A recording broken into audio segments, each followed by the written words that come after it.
I'm delighted to welcome back for part two. This time he's coming to us live from the hospital. Such is his busy schedule. The author of The Hidden Spring, A Journey to the Source of Consciousness, MarkSolms. Welcome back, sir. Great to be back, Aidan. Thank you. It's great to have you back. And I thought today we'd talk about how you got on your journey towards consciousness, because at the time, as we established yesterday, it was kind of frowned upon to explore consciousness. It was even seen, some might say, as career suicide, and it was frowned upon for you.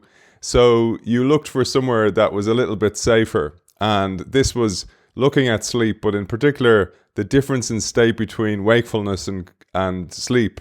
And in there you kind of snuck in a little bit of consciousness, because that wasn't frowned upon.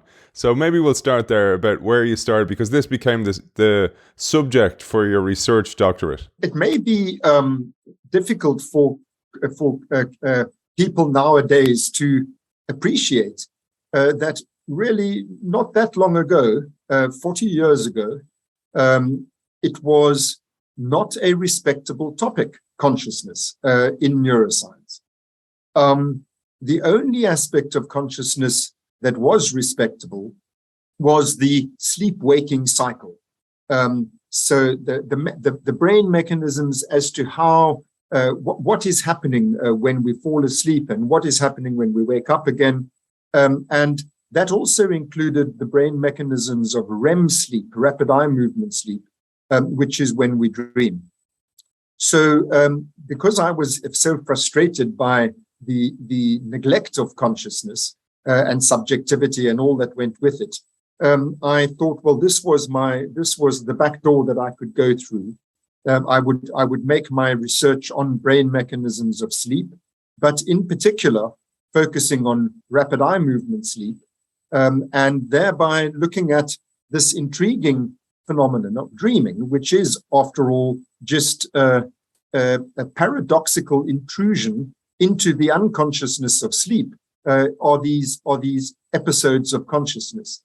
So by linking what I was doing to all of those sort of respectable questions about sleep versus wakefulness and so on, I was able to sneak in what is in fact an intensely subjective phenomenon, which is dreaming. I say intensely subjective because with other subjective states, waking subjective states, you can at least interact with the person who's experiencing them, whereas in sleep, obviously, that's precluded.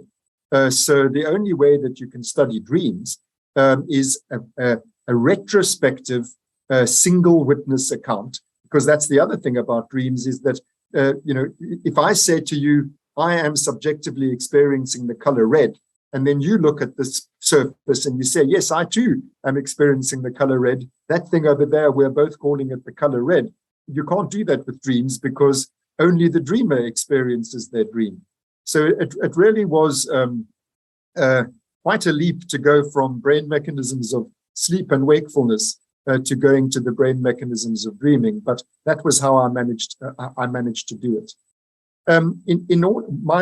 My aim was to, we had already, by the time I did my research, we had already pretty much nailed down what's going on in the brain when it switches off, as it were, and turns into sleep mode. And we also knew a good deal, in fact, pretty much most of what we needed to know about how the brain transitions from ordinary deep sleep into rapid eye movement sleep. But nobody had studied the subjective experience of dreaming in relation to these things. All that we knew was that the two things correlated. If you wake people up during REM sleep, you have pretty much 90% chance of getting a dream report. If you wake people up during non-REM sleep, you have less than a 10% chance of getting a dream report. So we knew these two things occur at the same time. We also knew that if there's damage to the part of the brain that generates REM sleep, then obviously REM sleep either falters severely or it's lost entirely. But nobody had taken the next step, which is a pretty obvious question. which is to ask those patients who have lost REM sleep, tell me, Mr. or Mrs. So-and-so, now that you've lost REM sleep, I presume that you've also lost dreaming. Is that the case? That hadn't been done. So it was that sort of thing that I wanted to do, to actually talk to the patients about their experience and tie it to these objective observations as to where the damage was in their brains, on the assumption that damage to different parts of the brain, the twofold assumption, the one that damage to the part of the brain that generates REM sleep will lead to loss of the experience of dreaming. And secondly, that damage to other parts of the brain should have differential effects on dream content and quality.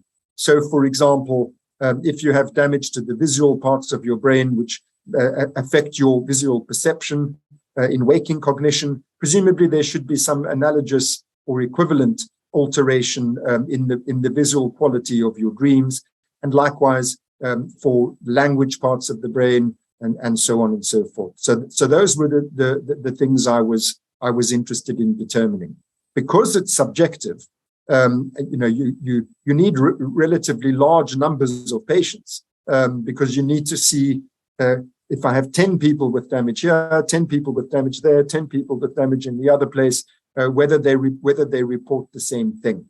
And I just want to emphasize that there's something hidden in what I've just said, which is kind of obvious, but deserves saying, which is that although we're dealing with subjective phenomena, if 10 people with damage to the same part of the brain report the same experience, well, there's no reason to doubt that even though it's subjective, it happened in all 10 of them. So it's probably a thing.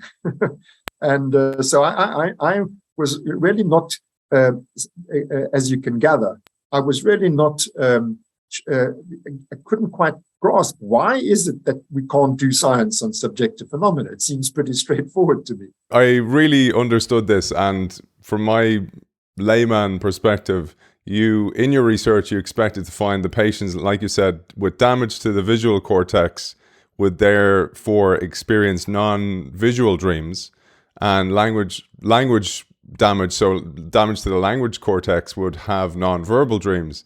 So as you say, this is the ABCs of research. This is what you would expect, but you discovered something entirely different, which was that subjective reports, but across a multitude of different types of patients. So because as you by now, and our listeners and viewers by now will have noticed, I'm giving you very full responses. I have to try and restrain myself, because that study, it was, as I said in our previous discussion, once you start doing this sort of thing, the sort of thing that we're talking about, which it was so anathema in neuroscience at the time, you're like a kid in the toy shop. You just can't help discovering things because nobody's bothered to look before. And so, the discoveries flowed thick and fast in that study, which extended over several years, because, as I said a moment ago, I had to collect data on hundreds of patients. And of course, unlike animal studies where the scientists actually cause the damage in the poor creatures that they're studying, when it comes to human studies, you have to wait for nature to visit these misfortunes upon people. So, it takes a long time to do a large study like that. But as I said, I'm going to restrain myself unless you tell me not to. I won't report everything that I found. I'll just zoom in on the really most important observations. The first one was a whopping great surprise, which is that damage to the mesopontine tegmentum, that's the anatomical region we're talking about, which generates REM sleep. As I said a minute ago, it had already been established, both in humans and in other animals, because it's not only humans who have REM sleep, all mammals have it, that damage to that part of the brain does indeed lead to loss of REM sleep, but nobody had ever talked to the patients. And so my observation, again, here's an example of a kid in a toy shop where you can't help but discover something because nobody's ever talked to the patients before. One after another, I got 18 of them all together with damage to that part of the brain. Each one of them reported preservation of dreaming. So, there you see the price we pay for not collecting subjective data. Yes, we'd established the objective fact that REM sleep is lost with damage to the mesopontine tegmentum. We also know that REM sleep correlates with dreaming, but nobody had bothered to actually gather data on the dream experience itself. And when I did so, each and every one of those patients reported preservation of dreams. So again, just to pick up on what I said a few minutes ago, why would you not believe them? Why would 18 people with serious illness, affecting a really life-sustaining part of their brains, why would they all collude and conspire? They don't even know each other, of course. Why would they all report that dreaming is preserved when it's not? So there was every reason to believe that what they're reporting, is a scientific finding, a reliable, solid finding. It was made all the more convincing by the fact that I then, these things happened in parallel, but alongside the dawning realization that patients with loss of REM sleep due to pontine brainstem lesions do not lose dreaming, I was simultaneously observing that patients with lesions elsewhere in the brain did lose dreaming, but in those patients, REM sleep was preserved. So we call that a double dissociation. We in neuropsychology, we call what I've just described a double dissociation, which works like this.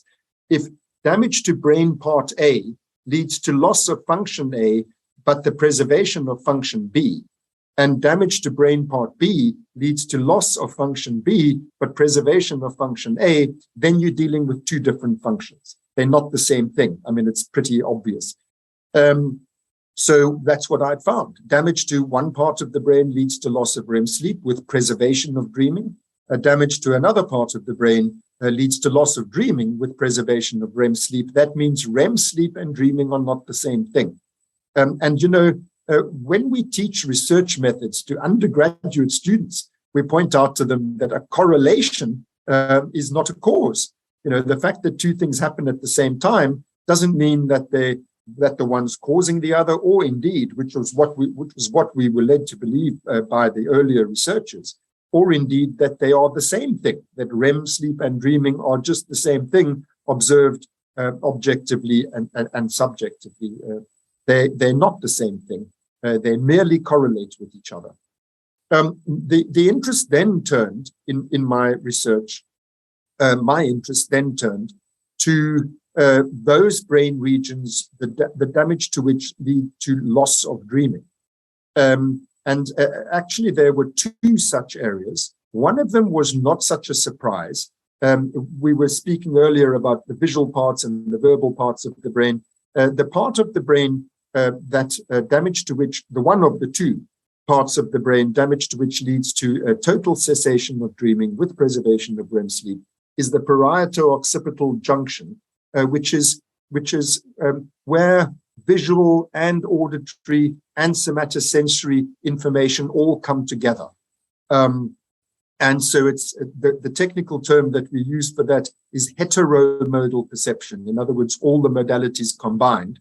And if you think about it, well, that's what a dream is. A dream is a perceptual experience, which is both visual and verbal, auditory and somatosensory and so on. So the part of the brain that's able to generate this kind of heteromodal perceptual experience, if it's damaged, well, it's not such a surprise that then you can't experience heteromodal perceptual things like dreams. So that wasn't so interesting, apart from the fact that there was a double dissociation with REM sleep, which was interesting. But the other part of the brain that I found leads to damage to which leads to a total cessation of dreaming with preservation of REM sleep is called, forgive all these technical terms, it's called the ventromesial quadrant of the frontal lobes. It's the white matter at the bottom and in the middle of the frontal lobes. In other words, just behind and above your eyes. Patients with damage there on both sides of the brain, in other words, bilateral damage, that you have to have damage on both sides, affecting those white tracts in their entirety. These patients lost the capacity to dream. And the interesting thing there was clearly this region is crucial for dreams, because if it's damaged, dreaming becomes impossible. But there was no obvious reason why that part of the brain should be involved with dreaming. In other words, it has nothing to do with perception. It has nothing to do with memory. Its functions are entirely on the surface, on the face of things, entirely unrelated to what goes on in dream experience. So it was a real surprise that damage there should lead to a loss of dreaming. And so that made me interested in what is the function of this part of the brain, because it's forgive the imagery, but it's like spaghetti junction there. You know, there's pathways going left, right, and center, connecting everything to everything. So there are many sub pathways within that area, which came into the realm of possibility. It might be this pathway, it might be that one. They all come together there and run very close to each other. So the question for me then became, which one of them is the critical part? And then that became the focus, the next focus of my research in that area. And that you said correctly that study that I just described was my doctoral study. That ended with just the discovery that this area, broadly speaking, is crucial. But then after my doctoral research was concluded, I then pursued this question further. That led me to the next phase of my research. Yeah, no, it's fantastic, Mark. And I have to remind our audience again that this may seem, at the moment, but this was 40 years ago. Again, you were almost flying under the radar here, so nobody would notice. Kind of. And as you said, I keep thinking of you, kind of going, I can't believe nobody's looked at this before. And I think about the behaviorists, and for me, when I was a kid, I used to love taking apart toys and seeing, okay, well, what happens if this wire stops? You know, if I cut that wire, oh no, my remote control car won't work anymore. And behaviorism was very much like that. It was very much, oh, press this lever and that will happen, press that lever. And you were discovering, well, I snipped this wire and there's seemingly no circuit connected here, but it's still working. What the heck is happening here? So that's how I understood it in my very simplistic terms. That's perfectly correct. The analogy you're using, I think, is a very, very apt one. Brilliant. So I'm on the same page almost. So I thought then we'd discuss a couple of things, a couple of more ingredients I'm going to throw in, and please do bring us on to the next part of your research. One of the things you mentioned was the pharmacological impacts. So levodopa was a drug used, for example, by your friend Oliver Sachs, may he rest in peace, who tested this on, for those people who haven't seen it, the movie Awakening, but also then with awareness. And for people with Parkinson's, for example, what we're doing there in those cases is giving people dopamine, and this can lead to psychosis. And this is why, if anybody who I know, for example, I know some people with Parkinson's, they've experienced sometimes very realistic dreams, borderline hallucinations, etc. So this is all important because this is where it brought you next. So let's start with Oliver Sacks's patients. They had a disease called encephalitis lethargica, which destroyed the very part of the brain we're talking about now. And the fact that giving them dopamine, it didn't cure it, but it at least temporarily, the problem with dopamine with those patients, as it turned out, is it reawakened them. Oh, let me make clear. It's called encephalitis lethargica, which means the sleeping sickness. But the patients don't literally fall asleep. They just lose all motivation. They lose all spontaneity. They lose all initiative. So hold on to that fact, because remember, we're trying to find out what does this part of the brain do. What that tells us, it has something to do with motivation, something to do with generativity, with the thing that makes us with volition. What gets us going, because that's what these patients lose with damage there. Oliver Sachs gave them levodopa, which increases the availability of dopamine. It's a brain chemical, which is depleted in those patients. And it woke them up in the sense that they regained their vitality, they regained their interest and engagement with the world. Sadly, after it did that, it then pushed them over the top. So it was very hard to find a happy medium. Either they were completely unmotivated and adynamic and inert, or they were hypermanic, too excited, too engaged with everything, and frankly psychotic, and delusional and hallucinatory. So there's a first clue in what I've said is that part of the brain seems to have to do with motivational drive, and secondly, when it is hyperactivated, it produces a psychotic state with hallucinations and delusions. And that's what a dream is. A dream is an hallucinatory delusional state. That points us perhaps in the right direction. The other thing that I observed was in the old psychosurgical literature, which was in the old days, it's really horrible to remember this, but in the very old days, sort of 90 years ago or so, patients who were psychotic for psychiatric reasons, they were given an operation, a brain operation called prefrontal leucotomy. Prefrontal leucotomy was the severing of fibers in the brain, which in a particular area, which is the very area we're talking about, same area, and cutting those fibers had the effect of reducing hallucinations and delusions in those patients. It also had side effects. One of the side effects was that they lost all motivation. But one of the psychosurgeons reporting on these patients, a German named Schindler, writing in the 30s or so, observed that if when I say 30s or so, I honestly don't remember, but it was somewhere, in the first half of last century.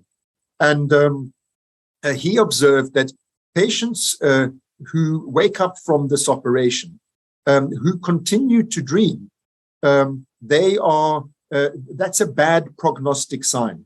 It shows that the operation hasn't worked. And that made me, because I was going back over this old literature, trying to make sense of what it was that I'd discovered and what it meant.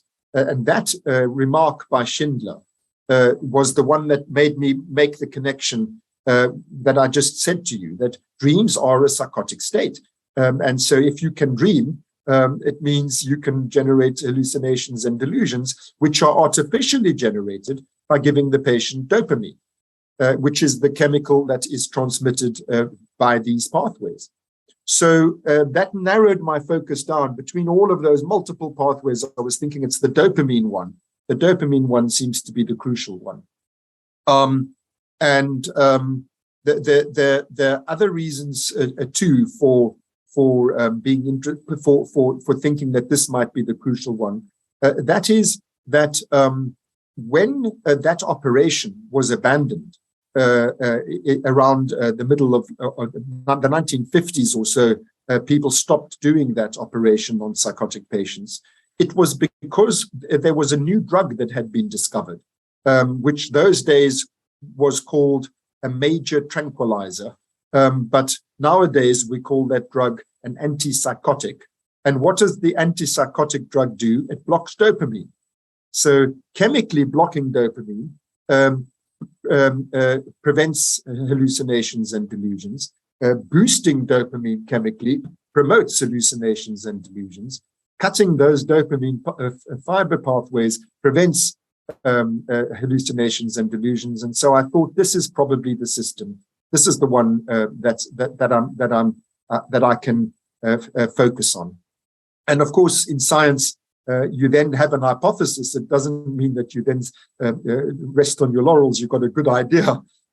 You have to then test your idea by having falsifiable predictions. Again, that's normal science. All I was doing that was different was I was saying that we can make falsifiable predictions about subjective experience too.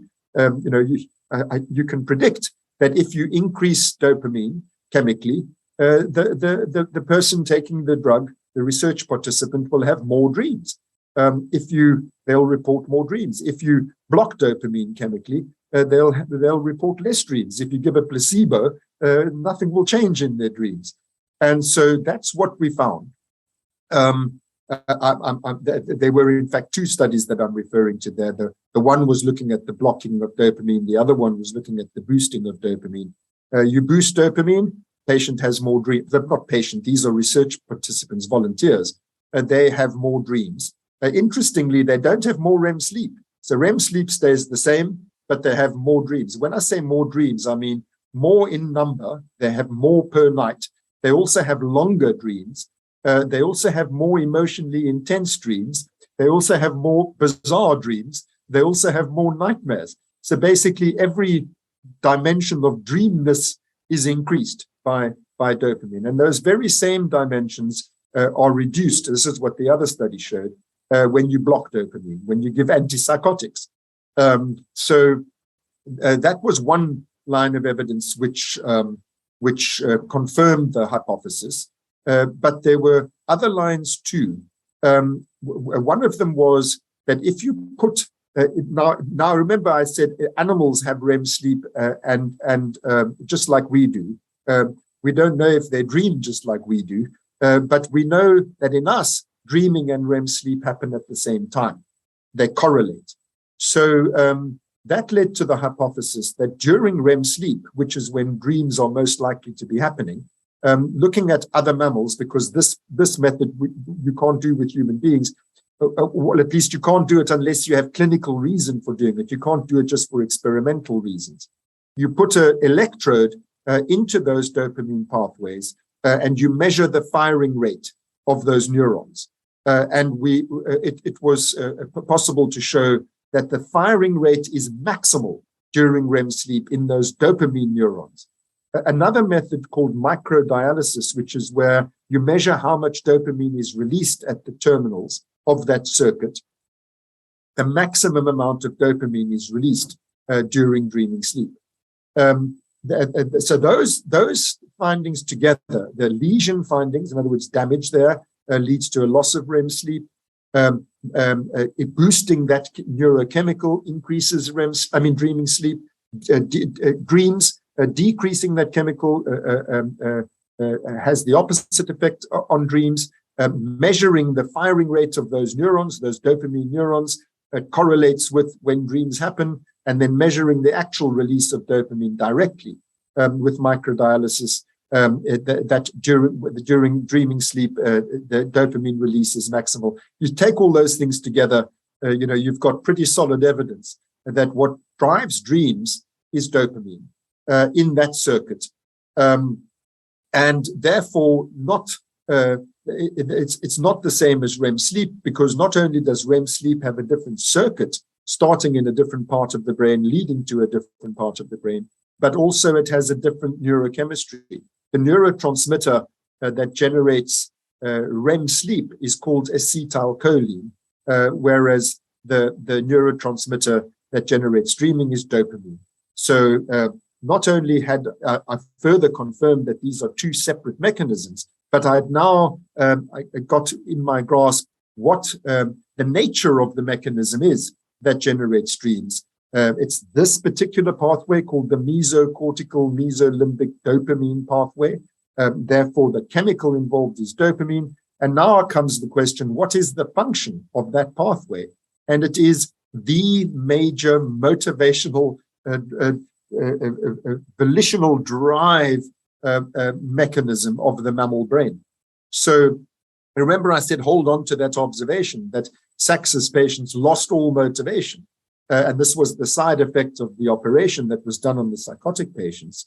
In my non-dreaming patients, there was also a striking loss of motivational drive. And so we now had an idea that somehow dreaming is related to motivation, to this positive motivational urge that dopamine circuit mediates. There I was on the track of what is it that causes dreams? Well, it seems to be dreams are motivated in some way, in some very powerful way.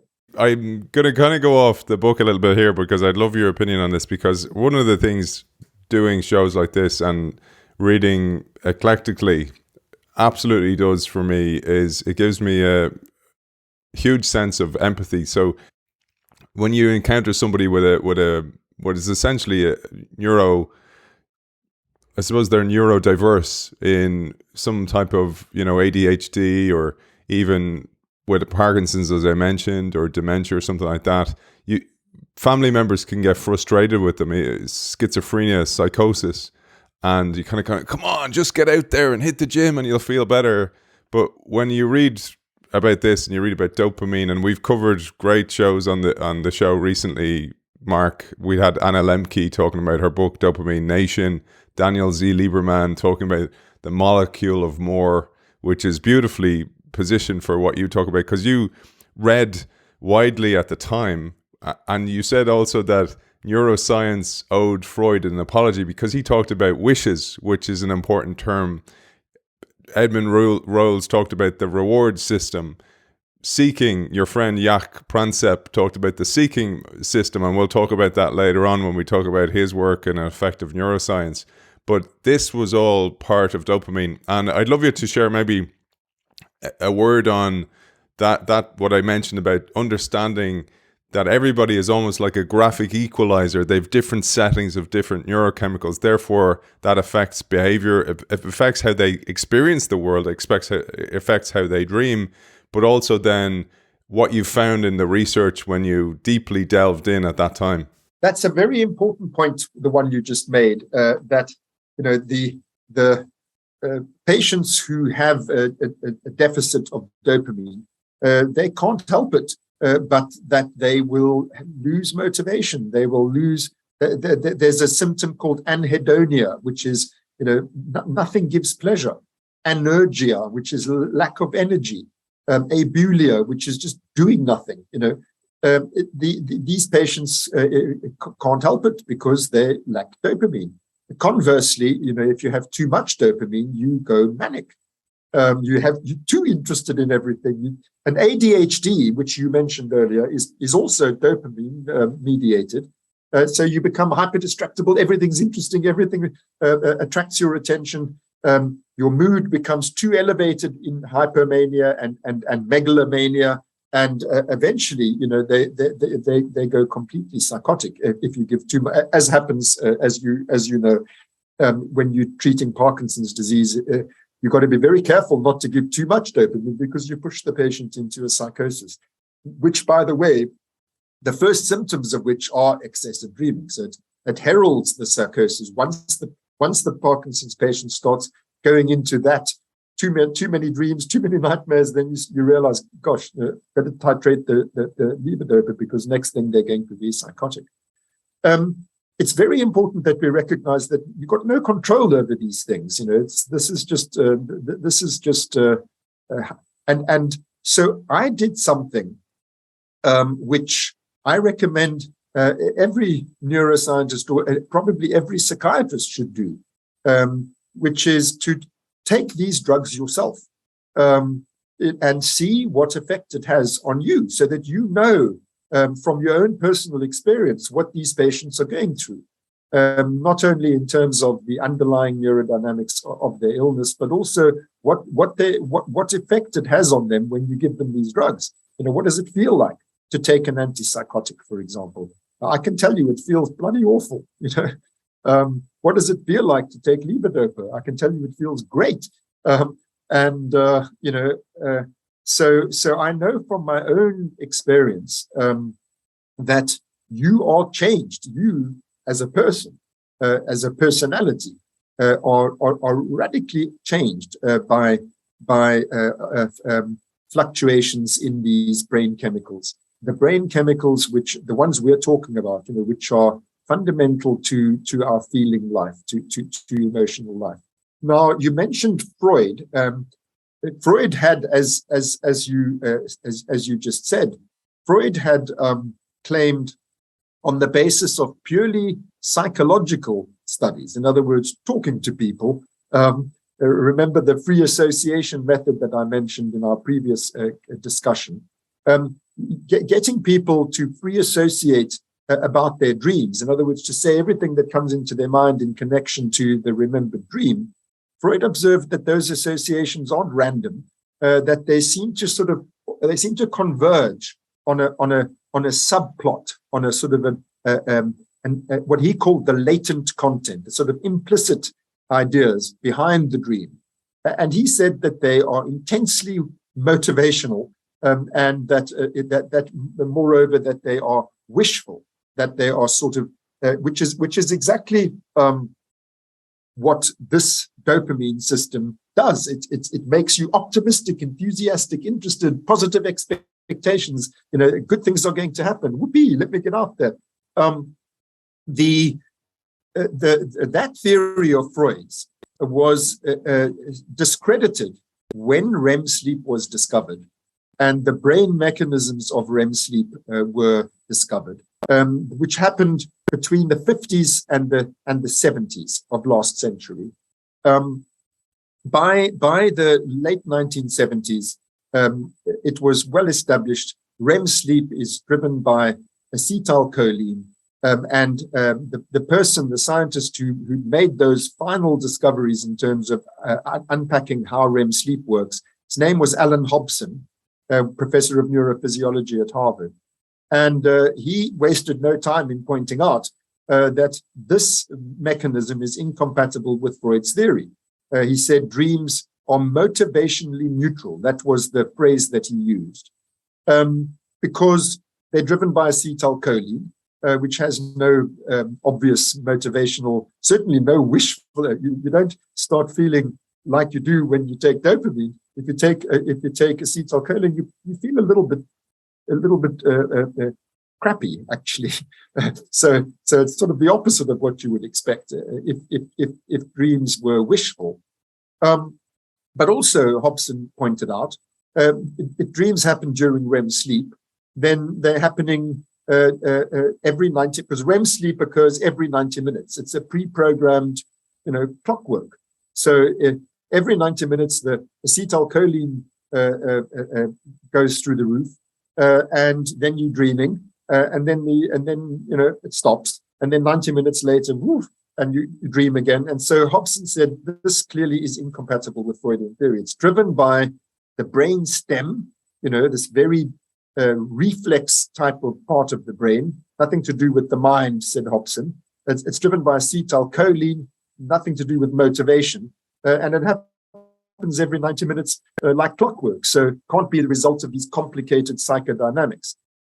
So when I discovered 20 years after that, because although I started those studies in the late 80s, I only published them in the late 90s because it took me 10 years to finish the work because of the numbers that were needed.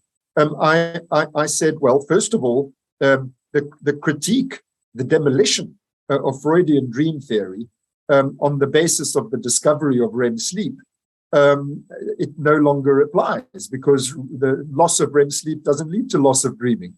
Dreaming is not generated by the same mechanism as REM sleep. So REM sleep might happen but through a cholinergic acetylcholine clockwork, 90-minute bursts, like a reflex. But that's not what drives dreams. And then secondly, what I found is the part of the brain that does generate dreams is motivational. It's anything but motivationally neutral. In fact, it's the least motivationally neutral part of the brain. And it is positive motivation. It's wish. If there's any part of the brain, if you had to ask a neuroscientist who knows anything about the circuitry for the basic affective states, and say, which one would you associate with wishes, which is the most wishful of the affective circuits of the brain, they would say this one, the dopamine one, which, as you said, Jaak Panksepp calls seeking, Kent Berridge calls wanting, Edmund Rawls calls reward, and so on. In fact, it's most widely known as the brain reward system. So, this is the system you would predict if you were Freud. And once we started understanding all these things about the brain, which was way after Freud's time, that's the one that you would most expect in light of his theory, psychological theory. That is the anatomical pathway and the chemical, the physiological mechanism that you would most likely expect.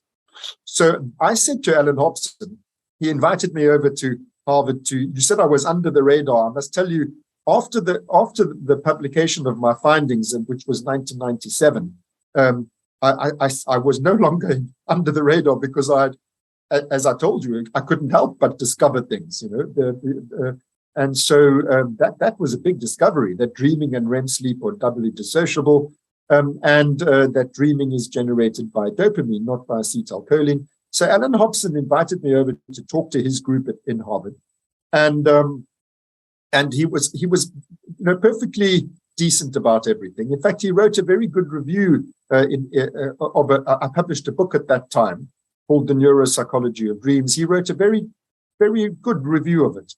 But then when I went to his department, I said to him what you just said. Perhaps you were quoting me when you said that. I said to Alan Hobson, I think perhaps we owe Freud an apology, because it seems, as if he was perhaps on the right track after all. I then went back home, which those days was London. I was living in London at the time. Remember I told you in our previous conversation, I went to London to train in psychoanalysis. So it was from there that I went to Hobson's lab. And when I got back to London, he sent me an email. This was the early days of emails, I must tell you. You remember, it was still a novelty. Well, maybe you don't know. Maybe you're younger than me by a long shot. But he sent me this email, and in it he said, did I hear you correctly, that you said that you're going to interpret your findings as being supportive of Freudian dream theory? He said, because if you're going to do that, I'm not going to sort of champion them, because he had, as I said, written a very good review of the book, and he had been very decent in our interchange in Boston. But he said, I'm going to withdraw all support from you if you're going to use or interpret your findings as being sympathetic to Freud. So that's the kind of thing when we said in the previous discussion, that there were three radical departures in this book. The second one of which was a return to the Freudian idea of putting subjectivity and feelings at the center of mental science. This is and was the kind of response that you get. It's people don't feel neutral about Freud. And regarding Freud, you in chapter 2 then, and I'd love to get onto the cortical fallacy, but I loved the case studies that you share, both yours and others that you experienced. But you said regarding dreams, your own case of Mr. S, the man who lived in a dream, helped you translate Freud's inferences about the functional mechanisms of subjectivity with their physiological equivalents. And this all led to your term Neuro-Psychoanalysis and your journal of the same name. So maybe you'll tell us a little bit about that and Mr. S. Remember, I started this journey by way of brain mechanisms of sleep and wakefulness, because that was the only way to study consciousness at that time. And then I brought in dreams, and there's an obvious link between when it comes to dreams. There's a link with that tradition, the psychoanalytic tradition. The study of dreams was foundational to Freud's work. But that wasn't the only one. Once I had taken that step, then it led in all sorts of directions. And so I studied among other topics in the 1990s and early 2000s, a condition called confabulatory amnesia, also known as Korsakoff psychosis. And it's caused by damage to a particular part of the brain. And if you interact with these patients, who, by the way, let me just explain what confabulatory amnesia is. They have absolutely terrible recall. So they're amnesic because they can't remember, especially recent events. But it goes quite a long way back. The earliest childhood they can remember reasonably well, but progressively their recall for more and more recent events is terrible. But much more interesting than that is that they don't realize they're not remembering. They draw up the wrong memory, and they think that's what they were looking for. So, for example, with Mr. S, who was a case of this kind, when he met me, he didn't think, I've never met this guy before, which was the truth. He'd never met me before. But when he met me, he thought, oh, yeah, you're so-and-so, the chap who's on my rowing team. He had been on a rowing team 30 years earlier at university, because he was now in his 50s. He was an electronic engineer. Next time I saw him, he thought I was a client of his, bringing him an electronic problem, wanting him to solve, and so on. So they have these mistaken memories, but they don't realize they're mistaken memories. And so this is the confabulatory aspect, that they false memories, as it were. So, and usually quite bizarre. The sorts of things that they get themselves into a terrible muddle, as you can imagine. So I was studying these patients, and Mr. S is just one example of them. I studied a good many of these patients. I used Mr. S to illustrate in fact, he was one of the first ones I saw. But if you sit and talk to these patients, and you are, as I was then beginning to become, you're a psychoanalyst who's looking not only at the behavior and the cognition and the cognitive mechanisms, you're looking also at the subjective experience, the emotional dimension you see the behaviors and the cognitions, but you also see something.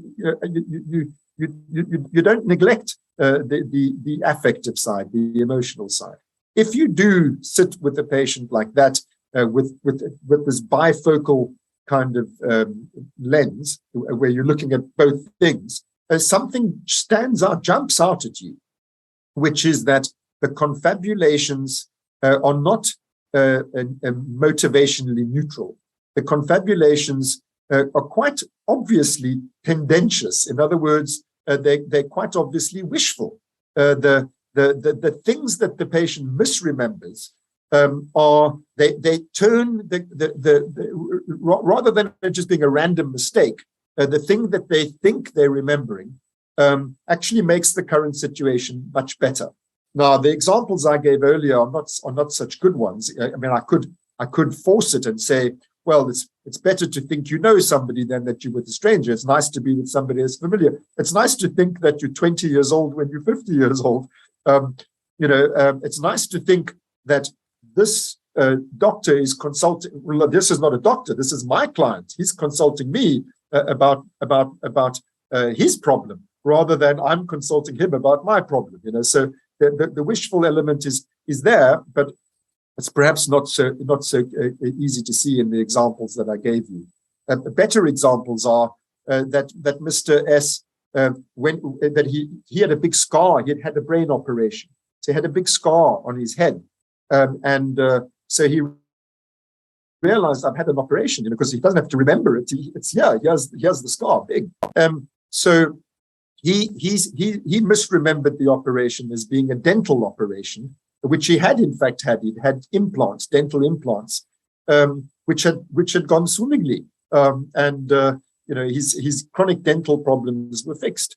He'd also had a pacemaker, cardiac pacemaker fitted. That was another operation he'd had. He had an arrhythmia, and the pacemaker worked like a charm.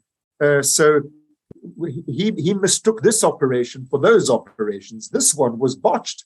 Those ones were wonderfully successful. And so, again, I can't, without going on for too long, I can't give you enough examples to convince you. But so I'll just go straight to this. It looks to me, sitting there as a clinician who's also interested in feelings, that Mr. S is improving his situation in his misremembering. So what I then did, because again, remember, in science, you don't just have theories, you have to test them. So I gave a transcript of Mr. S's confabulations, of the first 150 or so confabulations that he made in an interview, and gave blind raters, in other words, raters who didn't know what it was that my hypothesis was, and I asked them to rate whether the confabulation makes things better or worse for the patient. From the patient's point of view, is the confabulated memory, does it make things better for him or worse for him affectively? And the blind raters, to a very high degree of statistical significance, said they make things better for him. Then we did that with 10 more patients. And so it wasn't just Mr. S, all 10 of them. It made blind raters agreed it made things better for them. And then we did several other studies, including ultimately studies which got people to rate the mood of the patient immediately before the confabulation and the mood of the patient immediately after the confabulation. And it shows that their mood improves with the confabulation. So this patient that you're talking about, the lesion is in this Mr. S. The lesion is in the basal forebrain nuclei, which I must tell you by a funny historical coincidence, is also a set of nuclei that release the neurotransmitter acetylcholine, the one that Hobson had identified was responsible for REM sleep. And acetylcholine, that one that generates REM sleep, it's from a different part of the brain, the mesopontine tegmentum. This, the basal forebrain nuclei, that cholinergic pathway is crucial for what we call error monitoring, for detecting errors. So if you predict, you're expecting something, and it doesn't happen, that's a prediction error. And acetylcholine is necessary for registering these errors, which is why patients without acetylcholine don't register their errors. And incidentally, learning, we know that acetylcholine of this type is very important for learning. Learning is just recognizing errors. In other words, something new happened, something novel happened, something different from what I expected happened. I better update my predictive model of the world. So that's what he had lost. Now, you said that through this kind of work, I started being able to map the Freudian vocabulary, the value of which was that it gives a language for describing subjective experience and analyzing it, its component parts. It's not just for its own sake. One wants to be anachronistic and use old-fashioned Freudian language. It's that this language was what we have, for being able to describe and theorize about this part of the mind and brain. Then it gives us a basis for improving our knowledge. Once we know which one is which. So here's Freud had a concept called reality testing, for example. And clearly, what's missing in Mr. S is reality testing. So now we know that psychodynamic function. When I say reality testing, I crucially have to add this, that the cholinergic system, the basal forebrain nuclei, they are inhibiting the wishful thing I was talking about earlier. So this is how I want things to be. Sorry, mate, it's not like that. Error, So the wishful part of the mind is constrained by this reality testing part of the mind. And so, you slowly get all of your, you have to curb all of your enthusiasms and get with the program of how the world really works. So Freud's idea of this wishful system, which he called the libidinal drive, is constrained by this reality testing system. And that's what I've just described to you is the mechanism of what happened in Mr. S. But it's also in terms of dreaming, it's that mechanism, that same wishful mechanism that underpins his confabulations, that mechanism. And Freud had posited the same mechanism. This drive is this wishful drive is. So in this way, I slowly sort of like translated psychoanalytic terms and concepts into their neurological equivalents so that we can bring to bear on them all the technologies and methods of modern neuroscience, and in this way, to use the phrase that I used in our last discussion, finish the job. In other words, pick up where Freud left off. He had to leave the neuroscience side because there just weren't any worthwhile tools available then. Now they are available, and so I saw my at least a central part of my life's work was I want to finish that job. I want to, now that we've got these tools, let's apply them to these the study of these subjective phenomena as they were conceptualized psychologically by Freud, and let's find their anatomical and physiological equivalents, and then finish the job in the sense of make a better theory than the one that was bequeathed to us on the basis of psychological observations alone. Now, lastly, you mentioned the word neuropsychoanalysis. So we are now at the year 1999. That's where we gotten to in my journey. And at that point, I was no longer the only one who thought this was a good idea to try to integrate, try to use neuroscientific methods to progress psychoanalytical theory, and also to use psychoanalytical concepts to progress neuroscientific theory, and all of which is to better understand how the instrument of the mind works. The mind, not only in its objective manifestation, but in its subjective. The most interesting part about the mind, is that it feels like something. So I was beginning to get a few colleagues alongside those like Hobson, who were not at all impressed with this. There were others who thought, well, it's not a bad idea. Let's do that. And you mentioned some names in our previous conversation. Eric Kandel was an example.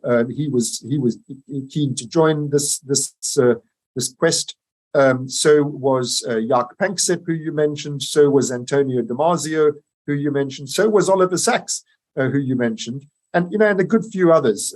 Joseph Ledoux, Willem Ramachandran, Vittorio Galeazzi, and so on. Some really solid, eminent neuroscientists were persuaded this is a good idea. If I was around, man, I would have offered to make you guys tea and just listen in the background. That's why I have the books here on the shelf, by the way. I recognize Kandel, and I have so many of them on my iPod as well, or on my iPad, all the books of the guys you mentioned as well. Magnificent conversations, I'm sure. Yes, indeed. So in 1999, we decided that we were going to found a journal so that we could like-minded scientists could communicate with each other and not have to fight every time we want to have a paper published, fight for the right to do this sort of thing. We all agreed it's a good thing to do, and so we needed our own journal. And that journal needed a title. So I came up with the word Neuro-Psychoanalysis. There's neuroanatomy, neurophysiology, neurochemistry, and neuropsychology, which is the field I trained in.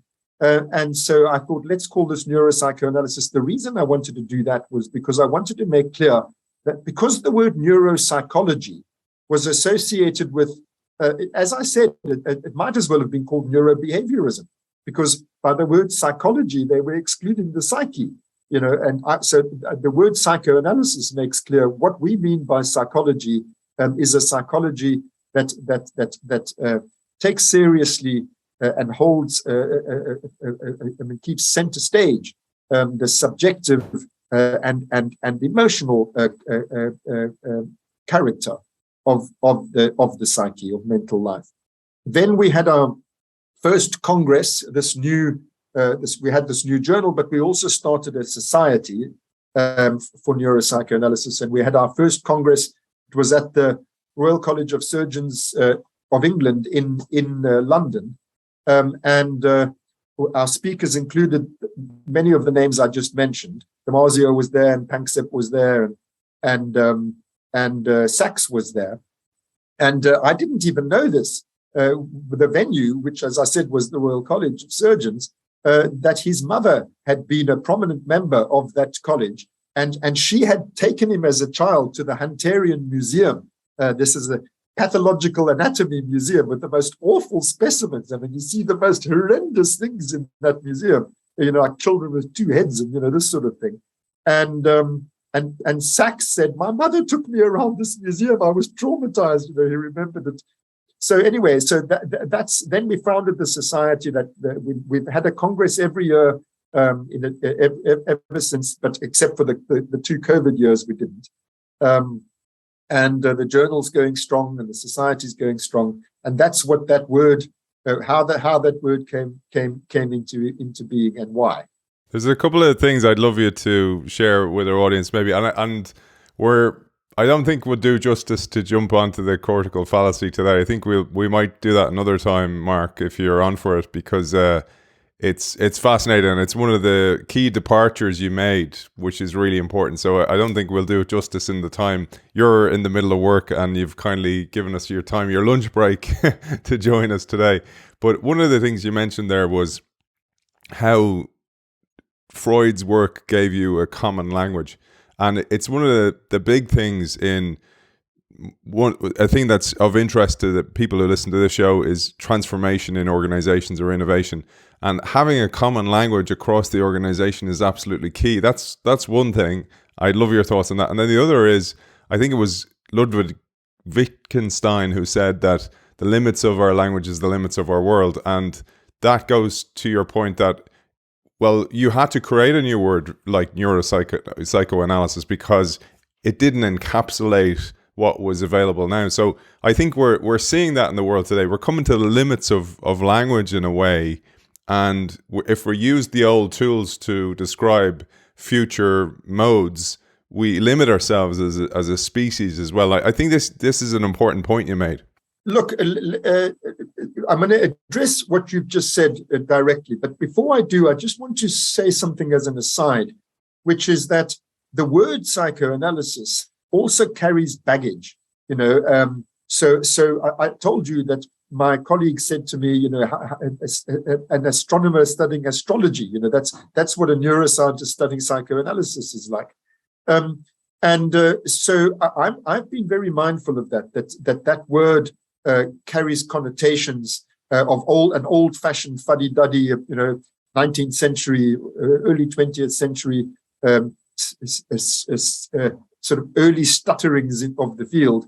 But after psychoanalysis, the field, although it progressed enormously in all sorts of respects, it lost sight of those things that I keep on saying I think we should have center stage if we're going to have a science of the mind, which is subjective experience and feelings. Everything pivots on our feelings. Everything we do is in order to feel better and to not feel worse, and so on. So I wanted to finish that job. In other words, not go back to those old theories, but to bring them back in and build upon them. So I felt, not that I don't care, but I mean, even though the word has baggage, sounds old-fashioned, I think that we have to give credit where credit is due. Freud pioneered that approach. That's the approach we're building upon. And so, whatever cost is attached, I think that's the right word to describe what we're doing. Now, the other things you said about language, a common language, it's really, really important. There's that well-known saying, if all you have is a hammer, then everything looks like a nail. And you can use that analogy for language. If the only concepts that you've got are cognitive, then everything looks like cognition. If you don't like what I said about confabulatory amnesia, if you don't have concepts for the subjective and affective dimension of things, then your concepts limit what you can see. And so this really very obvious thing that confabulations are wishful just doesn't even register. You just don't even see it. It's as if it doesn't exist because you don't have a concept. The concept of wish is absolutely central to the psychoanalytic vocabulary. Wish constrained by reality testing and so on. So if you've got these concepts, then you're able to see the manifestation. You're able to see examples of those concepts. I live, as you know, in South Africa, where the first people, the indigenous population of Southern Africa, the sort of origins of humanity, the direct descendants of the first people, because the out of Africa theory that everyone comes from Africa, the greatest diversity in human genome is found in the people here, the indigenous people here, because they are the origin of all these little offsprings, so they're the direct descendants. And so I know several people who studied the languages that were spoken, and some of those languages are extinct, but some of them are still spoken here. And it's absolutely fascinating, talking to those experts on these early pre-colonial Southern African languages. You by studying the vocabulary, you get to see what kind of world this vocabulary is describing. It's so the sorts of things that people were experiencing, the sorts of things that mattered, the sort of things that deserve names. It's just absolutely incredible. So that illustrates, I think, the thing that you're saying, that language is. I don't want to sort of reify language. There's a lot about the mind that's interesting other than language, but in our minds, human minds, language plays an absolutely central role in what we can think about and how we pass the world and what we observe and what just passes us by. And so that point that you've just made is a very, very good one. That's in a way what I and my colleagues who joined up under the banner of neuropsychoanalysis, that's exactly what we were trying to do, to bring these concepts in so that we can also think about these things and enrich our understanding of mental life in the process. And I really think that's what we've done. Beautiful. And I was just going to say, you've absolutely done that. You've written this book in a very accessible, common language way. I absolutely love it. As I said to you, I so many aha moments, and it's a pleasure to listen to you tell us about them. And I hope these episodes go far and wide and spread the good work that you've done over the past decades as well. So it's a fascinating chat, and I'm very, very grateful for your time. I'm grateful for you sharing it, Mark, with our audience. For those who might not have caught episode 1, you recommended a link that we share. I'm going to put that into the show notes. But where else can people find you, Mark, find out more about your work, etc.? I'll tell you a story. I went to a conference. It was a few years ago. And somebody came up to me during the coffee break and said, you really should get a more professional person to edit the videos you're posting. So some of them are quite low quality. I mean, not all of them, but some of them are, a bit amateurish. And that's how I discovered that many of the lectures that I've given are posted on YouTube, sometimes by people just sitting in the audience filming it, other times by the organizers who film it in a more professional way. So there's a plethora of on YouTube, a plethora of videos of me talking on many topics, all of them in one way or another related to what we're talking about in these conversations, because as we said in part 1 of our conversation, this book, The Hidden Spring, really is the culmination of my life's work. It sort of brings everything together. Brilliant, Mark. And I can attest to that as well. It's a great read. For the people who aren't that much into factual content, it's autobiographical. I can't say that word very well. It's biographical as well. So Mark tells the story and how he's gathered all these different lenses, put them together to create this true kaleidoscope of looking at consciousness. It's a fascinating read. Author of The Hidden Spring, A Journey to the Source of Consciousness. MarkSolms, thank you for joining us. Thanks, Aidan. I look forward to part 3.